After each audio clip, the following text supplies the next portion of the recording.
season.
In 1900, the streets of Britain were often quite empty. There were traffic jams, but they were not caused by the motor car. Motor cars were believed to frighten the horses. Cars were still few and far between, and often unreliable.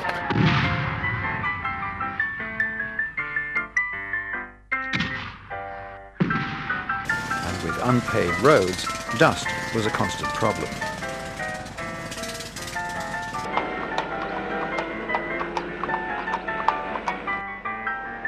Across the Thames on the south bank, at a place originally named as Vauxhall, but now known as Vauxhall, stood an ironworks which made steam engines and other marine equipment for the busy river traffic.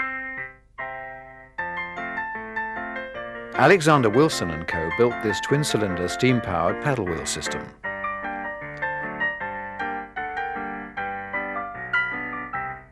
As motoring increased in popularity, they decided to address this new demand and in 1903 produced this, their first car.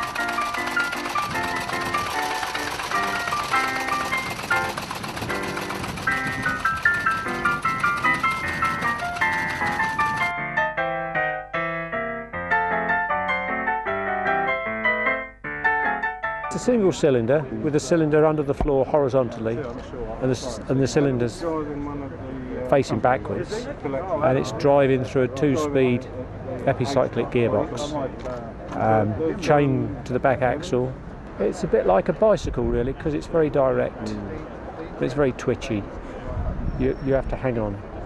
If you let go, it'll be gone. You know, it'll catch a pothole or a curb, so it keeps your attention, yeah.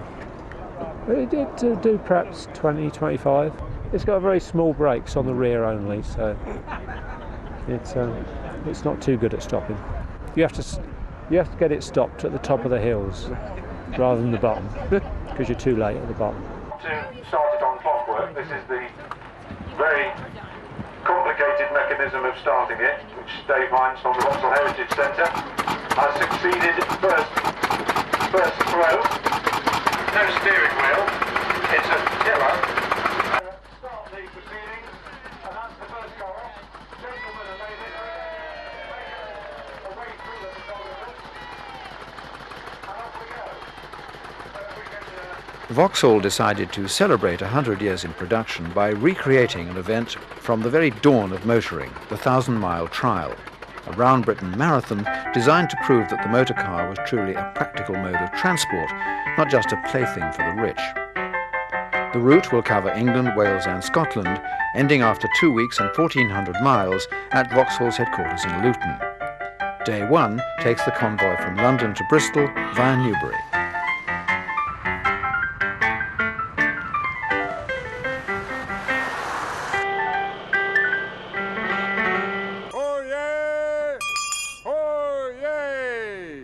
Newbury welcomes Vauxhall to this ancient town. Within a couple of years, Vauxhalls outgrew the old ironworks and a new facility was established in Luton, from which the first four-cylinder car appeared in 1906. It was the first model to adopt the famous Vauxhall bonnet flutes. By 1908, the famous designer Lawrence Pomeroy had joined the firm.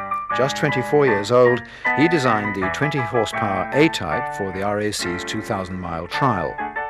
Driven by Percy Kidner, destined to become Vauxhall's managing director, the car lost fewer marks than any other. The company was now firmly committed to the policy of using motorsport as a means of improving the breed and the company's image. In 1910, Vauxhall entered a team of modified A-types in that year's Prince Henry trial, named after Kaiser Bill's brother, Prince Heinrich of Prussia, and run in Germany. Although beaten by Ferdinand Porsche's much more powerful 7-litre Austro-Daimlers, the cars proved totally reliable. So they put modifications into production: a tuned 3-litre engine, lowered chassis, centre-lock wire wheels, and the distinctive V radiator, and called it the C-type Prince Henry. This is Vauxhall's own Prince Henry, the earliest known example, built in 1911. The distinctive radiator may have added to the car's sporty look with its hint of aerodynamics, but when they enlarged the engine to 4 litres, it led to overheating. A problem which affected Lord Montagu's 1915 example 82 years later, when he set out on the Peking to Paris motoring challenge. I never expected to have this much fun.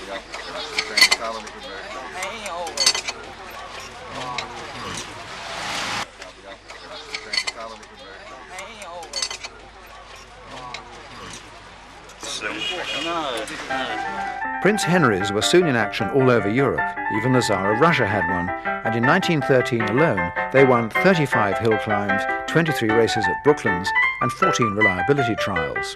The Prince Henry Vauxhall was the first proper sports car to come from a British manufacturer, and it set the seal on Vauxhall's rapidly growing reputation as a maker of quality sporting cars.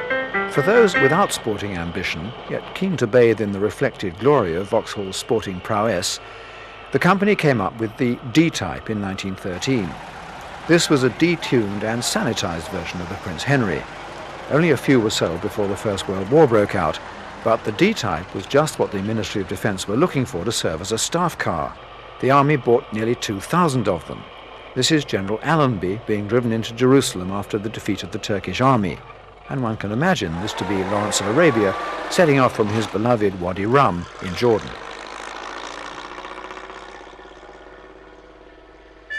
Many ex-army D-types were rebodied after the war, and another 2,000 new cars were manufactured between 1918 and 1925. But Vauxhall needed to get back to its sporting roots, and it did so with Pomeroy's finest creation, the E-Type 3098. Now, with 4.5 litres and 90 brake horsepower, it was the fastest tourer of its day.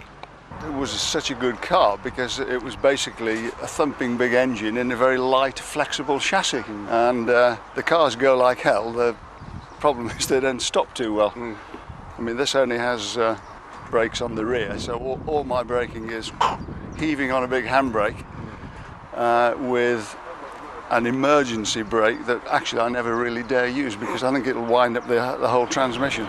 But bear in mind that these cars were the sort of McLaren of the day. This was probably the fastest car on the road, guaranteed with this body on to do 85 miles an hour, and in chassis form guaranteed to do 100 miles an hour. So quite a quick car in pre-First World War and just after. This is actually a Vauxhall body. This is a Velox or Velox body built by Vauxhall themselves, but you could just buy the chassis and then send it along to your tame coach builder and have the body of your style put on it. So you could buy it naked, basically? You could buy it absolutely naked, yes. I wouldn't like to do 100 miles an hour in its naked form, but that was the actual written guarantee. This particular car was a box of bits about 10 years ago. It came from Australia. And I screwed it together and I managed to get a very nice number plate which is my own initials, but it was a real Vauxhall owned by Kenneth Neve, who was the president of the Vintage Sports Car Club. And it's got a few bits from his car on it, but most of it came from Australia. This market car is the finest sporting car in the 1920s. They were guaranteed to do 100 mile an hour in chassis form around Brooklands in the early 10s, and that was before Bentleys even got going. They just didn't get any development then, unfortunately, and they went broke and General Motors took them over. Bit of a waste. Well, it's made them quite exclusive now because obviously there are only a few hundred made. Now you've kept this in its aluminium basic trim, is that the idea? Well, I haven't got round to painting it yet. At their hill climb at Chelsea Walsh, the Vintage Sports Car Club attracted over 100 3098s. That's 56% of the 180 or so cars known to be still in existence. In 1922, Vauxhall's sporting ambitions were at their zenith, and they decided to go Grand Prix racing. Vauxhalls knew that if they built a team of 3-litre cars for the Grand Prix season, they could also use those cars in the Tourist Trophy race in 1922. So they went ahead, they built the motor cars, and they produced, in fact, a design which was one of the finest racing designs of all time. It lasted very well. And then, to their absolute horror, they discovered that, well, when they got these cars more or less finished in the early part of 1922, that the formula in actual fact for the Grand Prix races had been changed to 2 litres and not 3. And they had misunderstood what the RAC had said. There was a misunderstanding in there somewhere, and nobody's quite sure where it was. But they built the 3 cars for the Tourist Trophy race, and one of them came third, the other 2 retired. But those 3 cars, which were built for that race, had probably the most successful Brooklands career of almost any design of racing car. They were absolutely wonderful cars, brilliantly made, and the final expression of that motor car was a much developed car which Raymond Mays used as the Vauxhall Villiers special to take the record at Shelsley Walsh, and it was the most astonishingly quick car, by that time producing nearly 300 bhp. The largest model in the range at this time was the 2360. It had a 4-litre, 4-cylinder overhead valve engine, and it was available with a variety of body styles, ranging up to a 7-seater Tourer. This was built in Luton in 1924. It's a Kington Tourer. It's known as a 2360. It was really a sister car to the 3098. Mechanically, it's very similar. It has a longer wheelbase and a slightly heavier body. So it was really the Grand Tourer, whereas the 3098 was the sports car of the day. This example, built in 1923, was sold to a pottery tycoon in Stoke-on-Trent. He kept it for over 30 years before the dealer who supplied it took it back and presented it to Vauxhall Motors, where it forms part of their heritage collection. On this event, it was used for carrying local dignitaries in the parade before each day's finish.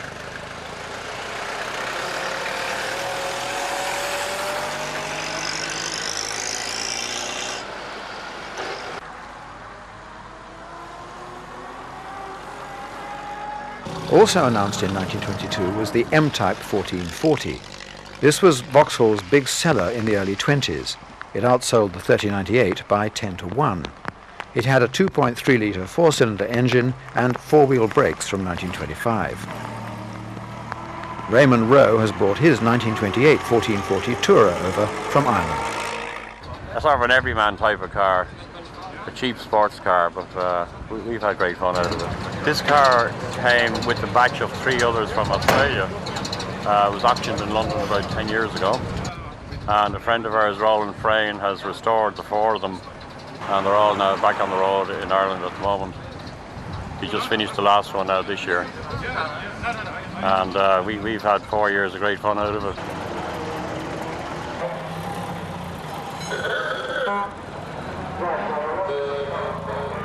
94-year-old Doris Pearson brought her 2360 along to the parade into Chester. I just want to know, Doris, how long the car's been in the family? Since new 1926. My husband bought it for £945. Thank you. Was that a lot of money in those days? Had to be rich in those days to have a car. It must be a treasure to you. Where do you keep the car? Oh, I've got a lovely motor house that'll hold 6 cars. And what other cars do you have there? A Nova, another Vauxhall, TR8, and the other spaces are to spare for my next cars. And which one is your favourite? Oh, this one, of course. And it was in the open for 6 years because they didn't believe that petrol would ever be available again. And after the war, of course, couldn't get any petrol, but Mr. Captain Pearson was able to get a quantity of lighter fluid. So he actually put lighter fluid in the car and started it after the war, and then decided that it was going to be commissioned again. And in that period of time, the canes and tomato boxes seem to have protected it. because it's still in the same condition. It was not restored after the war. It was just started and put back on the road. Incredible story. I haven't driven it for 2 years because now I've surrendered my driving licence. Just 2 years ago? Yeah. Do you miss it? I finished up with a clean driving licence from 1931 when I had my first car. So you've never had a crash? No, not a conviction. Don't get a parking fee now, will you? As the 1920s progressed, the demand for cars increased, mass production arrived in the States, and General Motors were expanding. GM was looking for a manufacturing base outside of North America. Looked very hard in Europe at a number of different partners, talked to Austin, and was unable to do the deal. And Vauxhall at the time was a very successful manufacturer with a very good reputation for building sporting cars.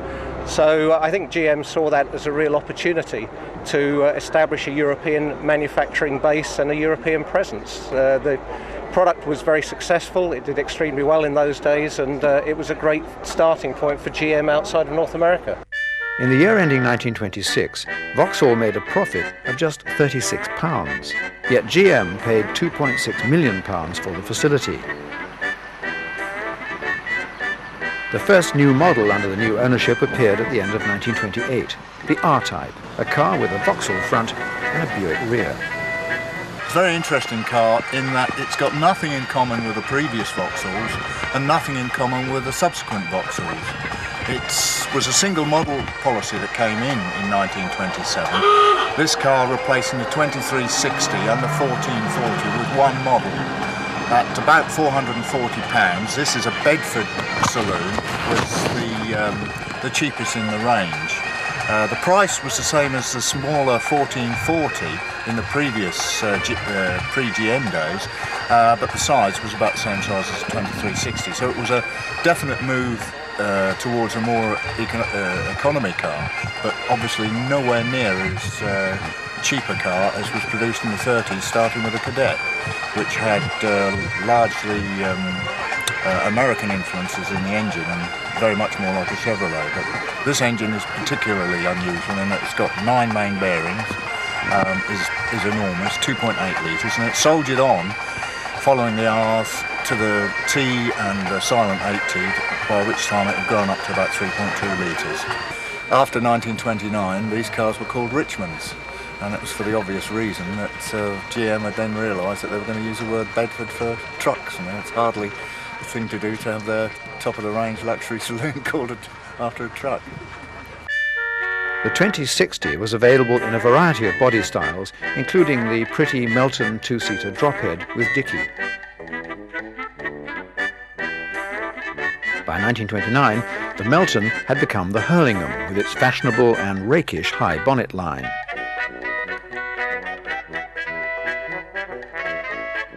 It's a real cad's motor car, really. It was the last of the hand-built Vauxhalls before mass production.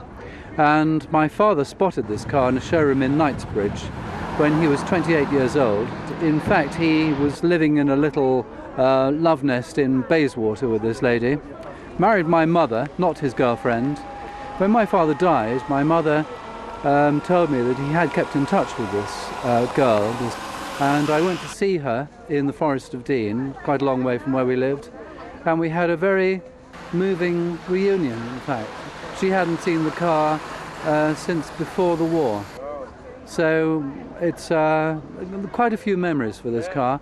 We used to go on holiday frequently to the Isle of Wight, luggage jammed between the spare wheel and the engine, and there's no room for 2 adults and 2 boys. In fact, Dad had the back of the car made wider when my brother was too large to sit on my mother's lap, blast him, so I had to give up some space in the back of the car. Originally, the car would have had a single dicky seat with its own separate aero screen, like this example, brought all the way from Australia by Gary Rickard. 1931 saw the introduction of the Cadet, an all-new model and the first British car to be offered with an all-synchromesh gearbox. In 1929, Vauxhall had made just 2,000 cars, but as they moved down market in the 30s, production increased rapidly to 30,000 cars a year. In 1933 came the Light 6 ASY and ASX, another straight 6 overhead valve engine series available in a variety of body styles, many from independent coach builders such as Martin Walter and Salmon Tickford of Newport Pagnell.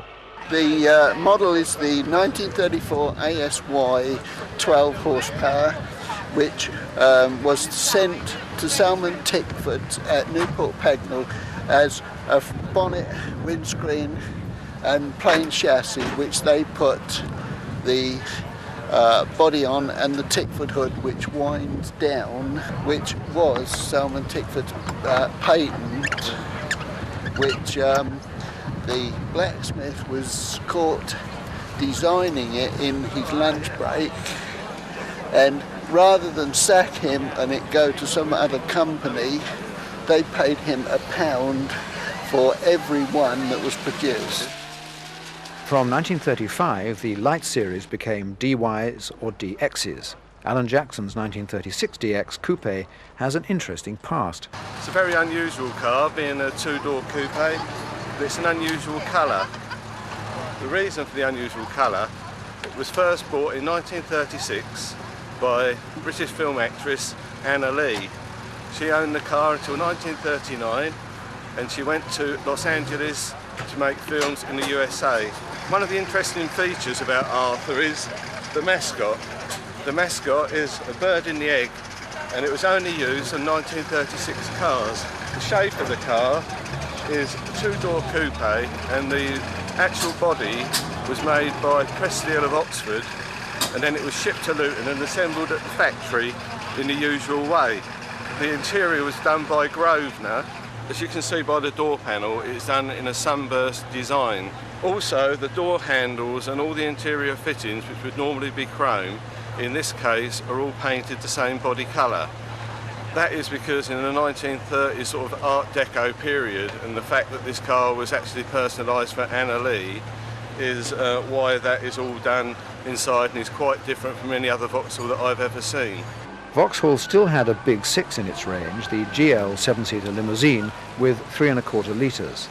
This was the last car from Luton to be built with a separate chassis. The first model with unitary construction was the 4-cylinder H-Type 10-4, announced in 1937. It continued in production with a facelift in 1948, right through to 1951. In the 1930s, GM acquired a bodybuilding company in Australia called Holden, and they started to assemble Vauxhalls, usually supplied by Luton in knockdown form. Holden's also built special versions which were unique to Australia. This is a 1940 Kalesh Tourer based on the H-Type. We come from Perth, Western Australia. Little suburb out in the eastern suburbs called Guildford. Really looking forward to getting all the way around through to Luton. I think that's going to be fantastic. And then taking it home. The important thing for me actually is to get it home to Dad. Really, this is, even though I own this car, really it's Dad's car. And he's sitting at home, I'm sure he's sitting by the phone all the time waiting for us to call and tell him that the car's okay. I'm sure he doesn't care about us, just the car. The last new model to come before the Second World War was the 6-cylinder J-Type 14-6 with all synchro mesh 3-speed box and, unlike Austin's of the day, hydraulic brakes. With the outbreak of war, the Luton factories were turned over to making Churchill tanks and Bedford trucks. So let's use the break to review the highlights of the trials so far.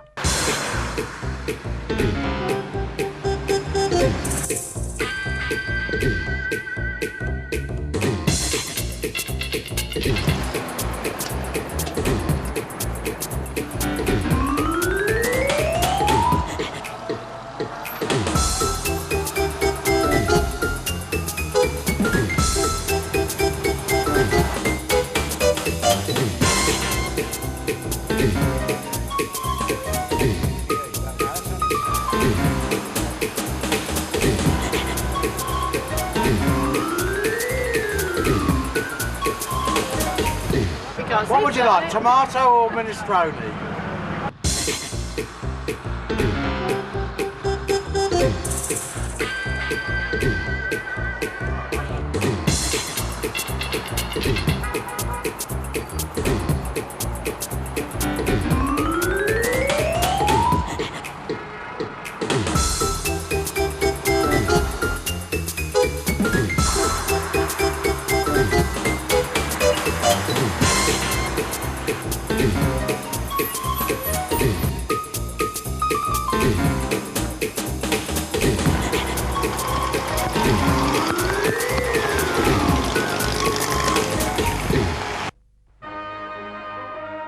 Car production resumed at Luton in 1946, and the pre-war models continued almost unchanged. Exporting was the #1 priority for British industry in the bleak years after the war, and in 1948 the L-type Wyvern and Velox were introduced. Under the skin, they were really the same as the pre-war models, with remodeled bonnets and boots. So in other words, if you took the doors off of this car, it would fit the pre-war car, exactly, you know. The only other modifications to the car, apart from the front and the back, engine same, everything, was they put a bench seat in the car and column change, which is obviously something that come from America, you know, the idea of a column change and they called them a love seat, didn't they, the bench seats over there. In a new position under the wheel is the gear lever. On the medium and long wave bands, the built-in radio gives push-button choice of 6 stations. The heating unit warms and ventilates the car and de-ices the windscreen at the control of a switch. On both models, the body is a full 4-seater, carrying the biggest people in comfort.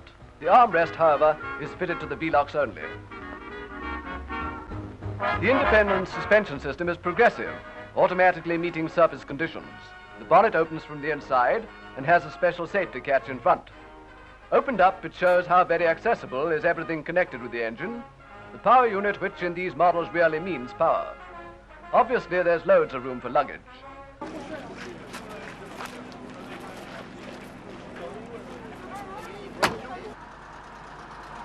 British dealers came to Luton to collect the first 125 cars, but 3/4 of the output was destined for shipment overseas.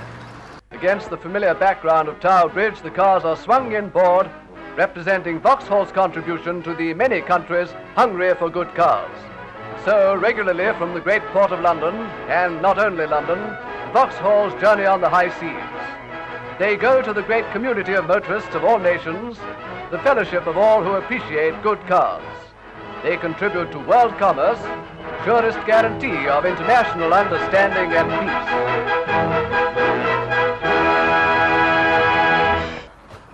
After the L came, curiously, the E series.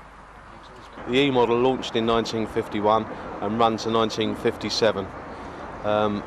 Midway through the range, the Cresta was launched in late 54 for the 55 market. That was the very first of the Vauxhall Crestas. This model being the 56 the year after, with slight modifications to styling and a few mechanical changes as well. This has got some nice history in the fact that it was a one-owner car and stored away in 1969 and didn't see the light of day till 1995 when it came out of storage. And nice in the fact that it's never been structurally welded or modified in any way.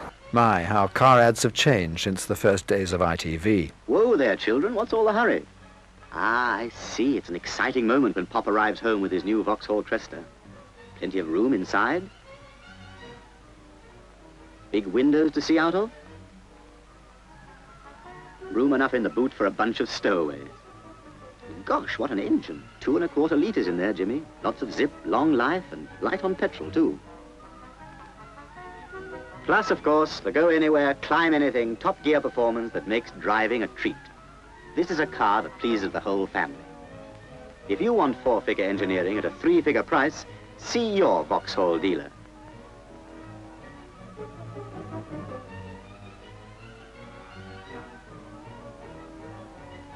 Wyvern, Velox or Cresta, there's nothing to touch Vauxhall value.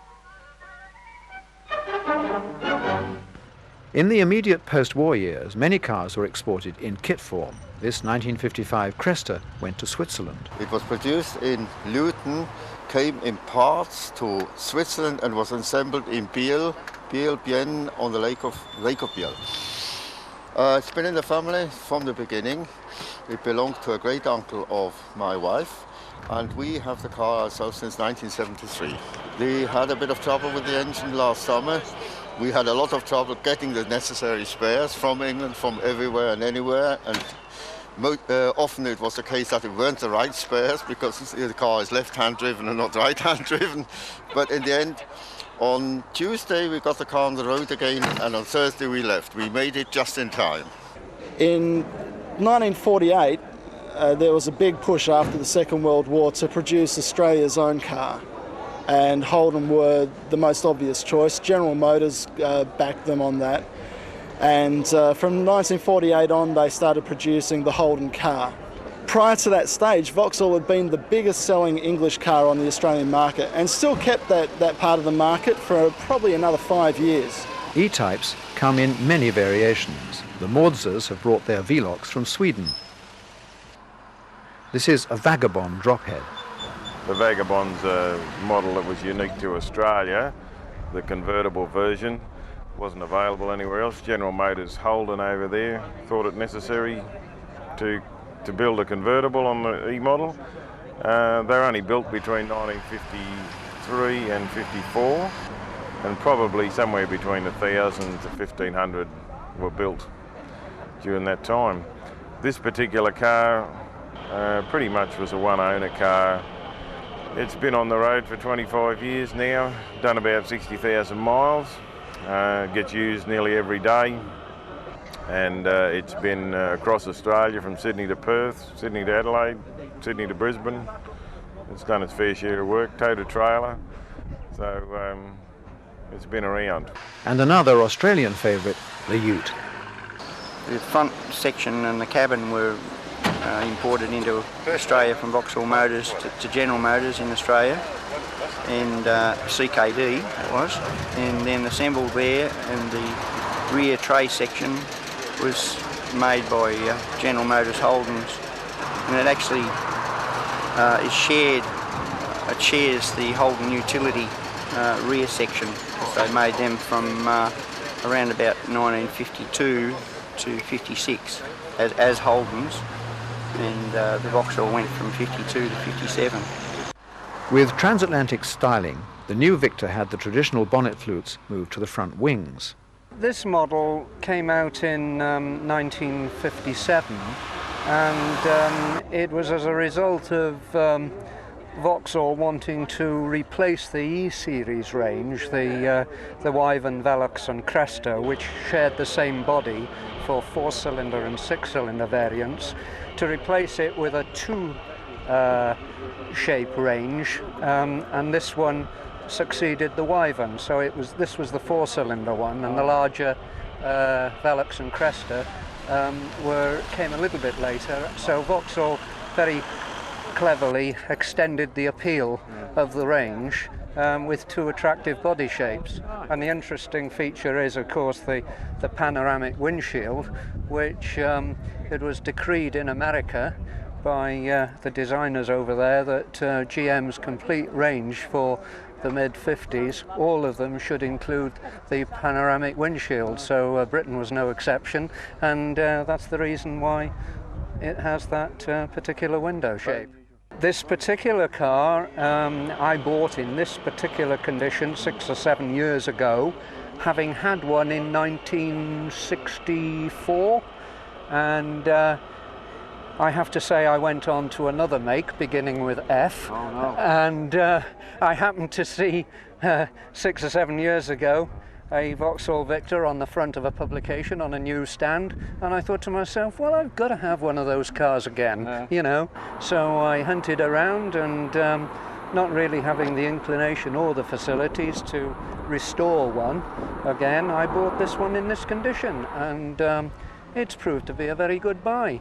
It's been a very reliable car and a very enjoyable car to drive as well. I really love it. They're very manoeuvrable, they're very comfortable, and they're, 35, 40 miles to the gallon, 75 mile an hour. What more can you want? What more can you want? I'm very pleased with her. The PA Crestas were tested to exhaustion in the Austrian Alps.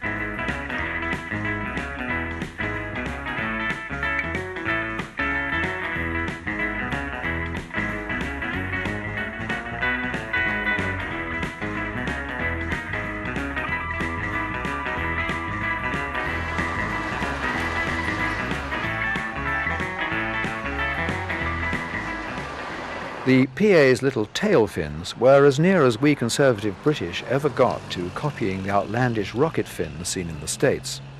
In 1961 came the FB Victor, and there were no flutes at all.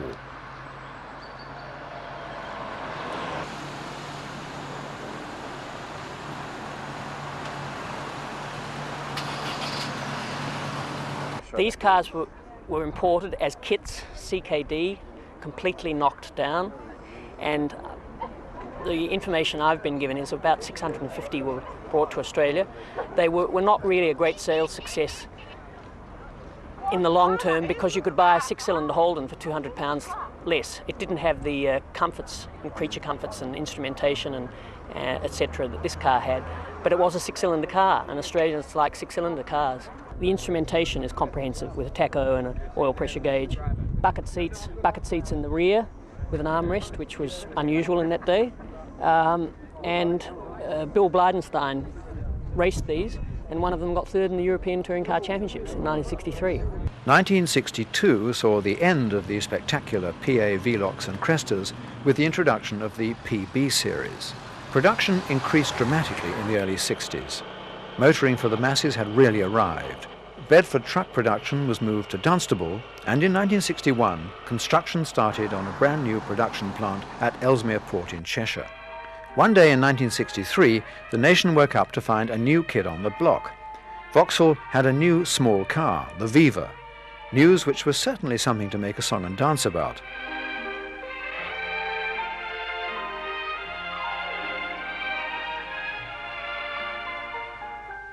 Here's glamour in shape and line and poise. Glamour in the grand manner. But here's a tiny turning circle too. Vivas were built at Luton and the newly opened plant at Ellesmere Port.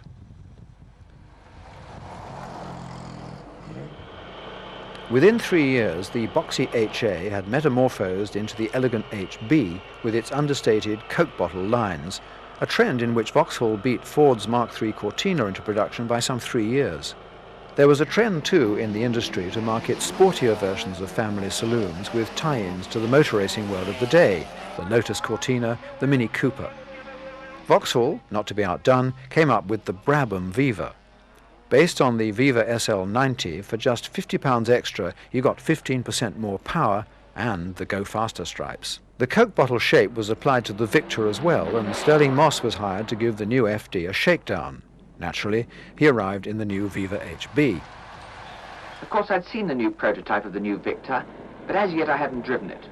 Then one day in July, I was able to spend an hour or two with an engineering car at Vauxhall's proving ground at Chorl End. This is really quite a test of a car because you're coming along the straight, you pull to the left quite sharply, and then to the right, and then you go right through a complete loop off to the side. Now let's get out and have a look at the engine. The engine, by the way, is canted over on its side a bit, and it's an overhead camshaft with a belt drive. Now there's the belt, and that of course is the type that's used on current Grand Prix cars. Not only is it extremely reliable, but of course it cuts down the noise, makes the engine a lot quieter. There's the servo. In fact, the bonnet's fairly full of interesting looking gadgets. Now for the boot. The boot's pretty big. Actually, I can get in it myself. I don't like to drive from there because I can't see too well, but it is a large size, as you can see. I'd only got about 30-odd minutes with this car, but it was long enough to see that it looked good and it felt good. The 3.3-litre Ventura was the six-cylinder model on the Coke bottle theme. In 1970, the third version of the Viva was launched, the HC. The upswept rear wings were gone, and there were 26 models in the range, including the big-engined Magnums and Firenze coupes.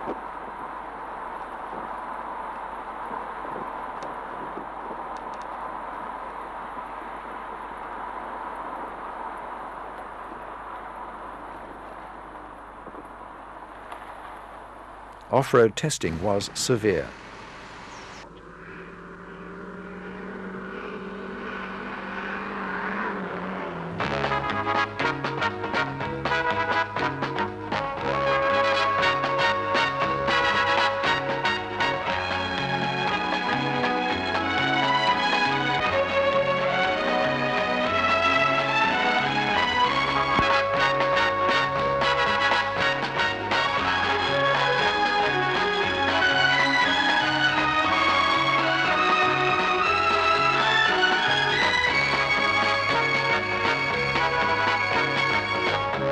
Sport was playing an increasing role in Vauxhall's activities, and to get around GM's no motorsport dictum, dealer Team Vauxhall was formed with financial support coming from a dealer levy and development in the hands of tuning ace Bill Blydenstein. We reckon that we can get about an extra 40 horsepower. Was at home on this rally section. DTV went racing and rallying with their Magnums, and for an event which encompassed both disciplines, the Tour of Britain, they even had future world champion James Hunt as a driver. Birmingham, Friday morning, start of the 1976 Texaco Tour of Britain. First away, James Hunt and co-driver, disc jockey Noel Edmonds. Together with Jerry Marshall from racing and Jimmy McRae and Will Sparrow from rallying. Silverstone, 9 o'clock, 15 laps on the club circuit.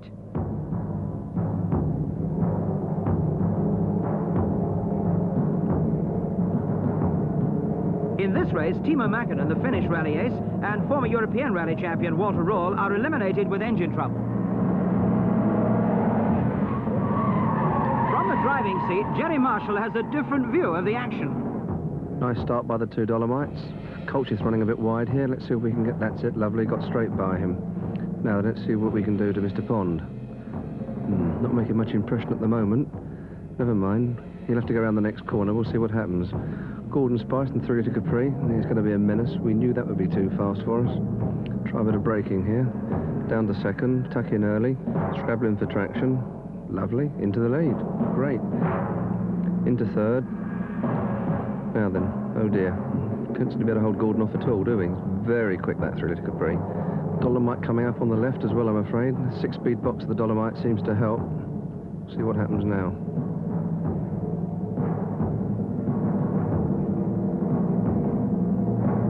Mr. Pond braking very early. No problem to get by him here, I hope. Oops, careful, careful. I think he's overdone it. We'll get by him all right here. Yes, lovely. We're not going to catch Gordon, though. Jerry Marshall is in 6th place here, but in the battle for the lead, the only real challenge, Will Sparrow is still in the first 6 here.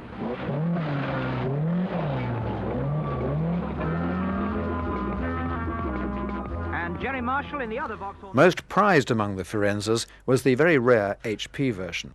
This is a HPF Firenza produced in 1974, nicknamed by the press Droop Snoot, which is always stuck because of the front of the car. One of 204 ever produced, uprated engine, suspension and rear axle to cope with the extra power, and in standard form 131 brake horsepower. 5-speed gearbox which makes the cruising nice and simple and easy and very, very economical. It's very firm, and on some of the bumpy roads that we've had around here, you know you've got fillings at the end of it. But you can't have it both ways. You can't have the good handling and the smoothness, not in a car of this age. So you've got to have a compromise. But certainly the handling is good, and it's been good fun on these back lanes when it's been safe to do so, and you can just go a little bit quicker and just throw it around a bit, which is what it's meant to do.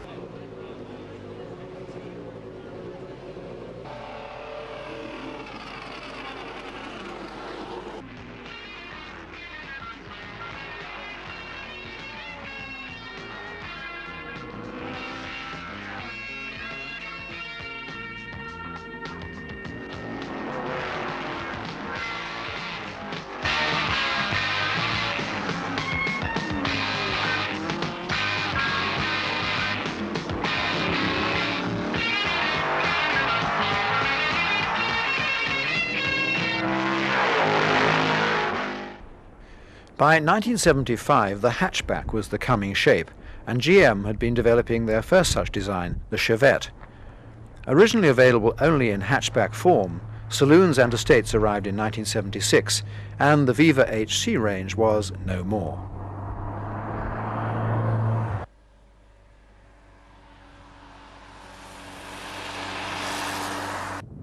Two years later came the Chevette HSR, the street racer version of Bill Blydenstein's rally car with the 2.3-litre twin overhead cam engine. The racing program had been wound down in 1977. Rallying would be where the Chevette would earn its spurs. Pentti Aricola gave the team its first international success, winning the Welsh Rally in 1978. More than a match for the Escort, the Chevette, especially on tarmac, was the rally car to have over the next 5 years, until the new Group B four-wheel drive cars swept all before them. Tony Pond was a regular winner on the Isle of Man, and his teammates included Russell Brooks and Terry Cabey. brilliant car. From my own personal point of view, it came at just the right moment in my career. I'd had an appalling year with Talbot, where we did 10 rallies and finished 1, retired on 9, and only one of the retirements was my fault. And went into the Chevette and did 32 rallies, I think, without a single retirement. And it was great, and they were great driver's car as well. Absolute delightful handling, incredibly safe. Throw them around and get them to incredible angles, and always contrive to come back on the road and still going quite fast. Probably one of the nicest cars to drive ever. In 1980, Vauxhall delivered its first front-wheel drive car, the Astra. Most models get bigger as they develop, and by 1983 there was room for a small car to fit in the range below the Astra. Enter the Vauxhall Nova. Novas too were busy in competition, and Vauxhall even ran a special rallycross series for them, the Nova Challenge. And as the lights go green, they're all cleanly away. And it is Rob Coates, the early leader. Rob Coates, Ian Evans, Susie B with Paul, with Greg Borman trying to dive on the inside there. And we've got a roller. We've got a roller. It is. The first series attracted a queue of celebrities anxious to prove themselves on the racetrack. Gary Brabham, Tiffany Dell, and last but not least, Barry McGuigan.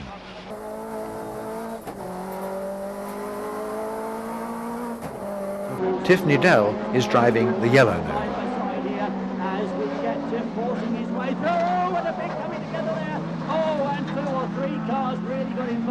They were trying to coming down the tarmac onto a very fast right-hander, and I turned in 3/4 of a car length in front of Steve Easton. At that stage it was more than that. Steve just left his braking too late, made contact with me on the back right corner of the car, and that was enough to put me over. We were doing 85-90 miles an hour. I went up on the front left wheel, looked in the mirror when I should have been straightening the wheel out, and I was over and it was gone. Very unfortunate, but we've got a new car, new shell, and new engine, and we're looking forward to today. I've been out on the circuit. It's a very fast circuit. The next meeting was at Croft, and Barry was in action again.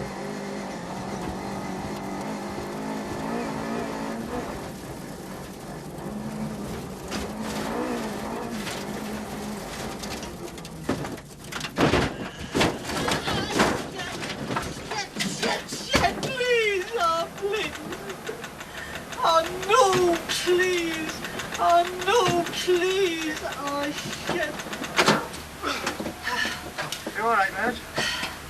I'm fine.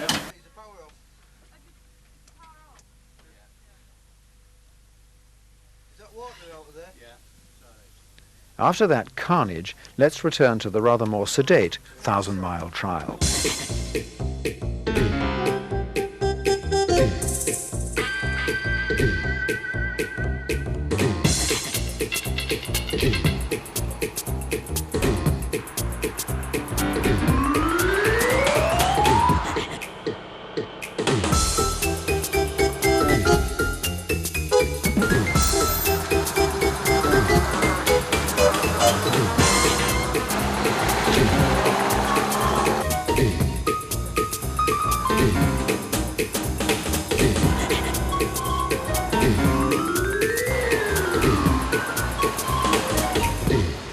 It's fantastic. We could do with some better weather, which we've got nicely in Edinburgh now, but it's just been fantastic. We now have a club going around the whole country.